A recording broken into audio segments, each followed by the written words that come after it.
સુરતમાં ખાડીપુરની કાયમી સમસ્યા સામે રહીશોમાં રોષ છે। પર્વત પાટિયા, સાનિયા અહેમદ અને મીઠી ખાડીના રહીશો કલેક્ટર કચેરીએ પહોંચ્યા। દર વર્ષે ખાડીપુરની સમસ્યાથી સ્થાનિકો ત્રાહિમામ પોકારી ઉઠ્યા છે। વરસાદ હોય કે ન હોય, પાણી ભરાવાની સમસ્યા યથાવત હોવાની પણ વાત રજૂ કરી રહ્યા છે।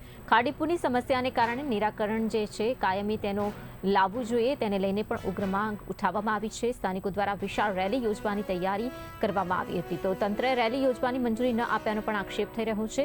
મંજૂરી ન મળતા સીધા કલેક્ટર કચેરીએ રજૂઆત કરવામાં આવી છે। સમસ્યાનો તાત્કાલિક ઉકેલ લાવવા માટે તંત્રને આવેદન આપવામાં આવ્યું છે।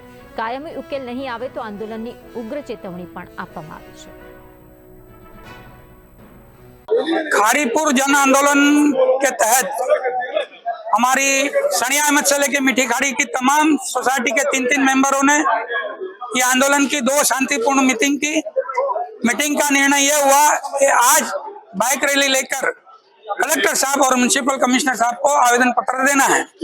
इसके लिए हमने पुलिस विभाग के पास परमिशन मांगी। हमारे आगेवानों के जवाब लिए गए। जवाब लेने के बाद हमको आश्वासन मिला कि आपको परमिशन दे दी है, आप शांति से जाकर रैली आवेदन पत्र दे सकते हैं। अचानक रात को 3 बजे हमारे आगेवानों को रैली कैंसिल की माहिती दी। मना कर दिया गया कि आप यहाँ से रैली नहीं निकालेंगे। हम सरकार से ये पूछना चाहते हैं कि हम हिंदुस्तानी हैं, भारत देश के वासी हैं। खाड़ी की पीड़ा से अगर हम पीड़ित हैं, हमारे करोड़ों के बंगले, 40-40 लाख की गाड़ियां, लाखों करोड़ों का फर्नीचर बर्बाद होता तो इसकी जिम्मेदार सरकार है ना। सरकार सूरत महानगर पालिका को क्यों हाथ पे नहीं लेती?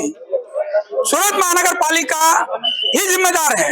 सिंचाई विभाग का यह कहना है कि सूरत शहर से जिस विस्तार से खाड़ी गुजरती है उसकी जिम्मेदारी सूरत महानगर पालिका की है।